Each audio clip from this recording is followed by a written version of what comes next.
ఇక్కడ 40% above the cost price. Cost price 100 మీద 40% ఎక్కువ ఉందట.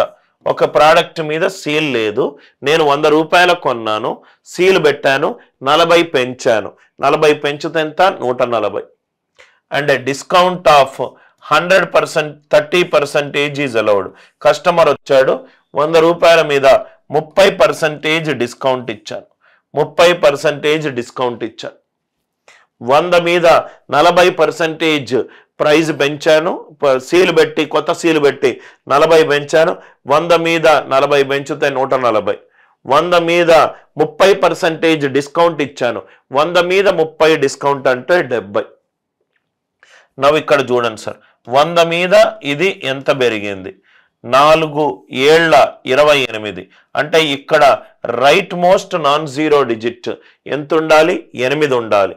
100 మీద 10 పెరిగింది అంటే 110, 8 అయితే లేదు. 100 మీద 5 పెరిగింది 105, 8 అయితే లేదు.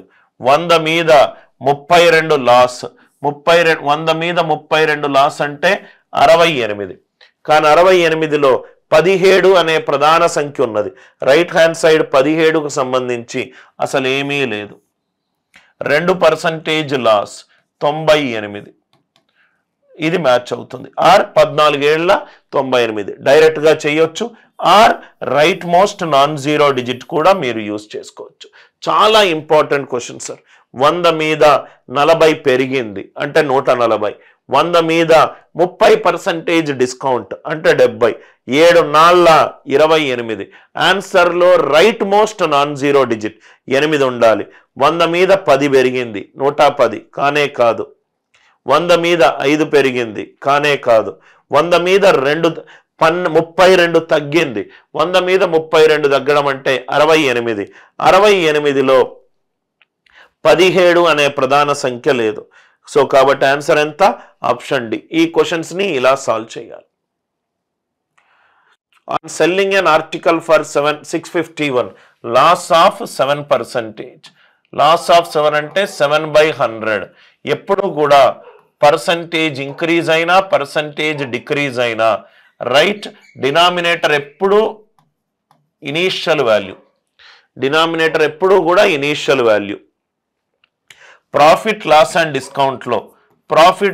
డిస్కౌంట్లో పర్సంటేజ్ ఇంక్రీజ్ అని ఉందనుకోండి, ఇదేంటంటే change on initial value. Percentage increase అంటే అది change on initial value. Percentage పెరుగుదల అంటే ఇనీషియల్ వాల్యూ మీద ఎంత పెరిగింది, ఇనీషియల్ వాల్యూ మీద ఎంత పెరిగింది. దీనికి క్లాసికల్ ఎగ్జాంపుల్ ఏంటంటే ఇనీషియల్ వాల్యూ అన్నా, కాస్ట్ ప్రైస్ అన్నా, రైట్ ఫైనల్ వాల్యూ అన్నా, సెల్లింగ్ ప్రైస్ అన్నా, రైట్ చేంజ్ అంటే ప్రాఫిట్ అయినా లాస్ అయినా. చేంజ్ అంటే ఎంత పెరిగింది ఎంత తగ్గింది, చేంజ్ అంటే ఎంత పెరిగింది ఎంత తగ్గింది. Loss of 7%. 100 రూపాయలకు ఒక వస్తువుని కొంటే 7 రూపాయలు నష్టపోయాను అంటే అమ్మిన ధర ఎంత 93. కానీ క్వశ్చన్లో ఎంత ఇచ్చాడు, 651 ఇచ్చాడు. యాక్చువల్ కొన్న ధర ఎంత 100. యాక్చువల్ కొన్న ధర ఎంత 100. 100 రూపాయల మీద 7 రూపాయలు నష్టపోయాను అంటే ఎంత కమ్మాను 93. కానీ క్వశ్చన్లో 93 బదులు ఎంత ఇచ్చాడు 651. కానీ నేను కొన్నదెంత 100. క్యాల్కులేషన్ చేయకండి, 3 ఏ నంబర్ తోటి మల్టిప్లై చేస్తే 1 వస్తుంది. 3 ఏళ్ల 21. 3 7s are 21. అంటే ఆన్సర్ రైట్ మోస్ట్ ని మనము 7 తోటి లబ్ధం చెయ్యాలి. 1 7s are 7 అంటే ఆన్సర్ రైట్ మోస్ట్ 7 తోటి ఎండ్ అవ్వాలి. ఆన్సర్ రైట్ మోస్ట్ 7 తోటి ఎండ్ అవ్వాలి. లాజిక్ అందరికీ అర్థమైంది కదా సార్. 100 మీద 7 తక్కువ, 100 మీద 7 తక్కువ అంటే 93. 93 కాస్త 651 అయింది. 93 651 అవుతే 100 ఎంత అవుతుంది?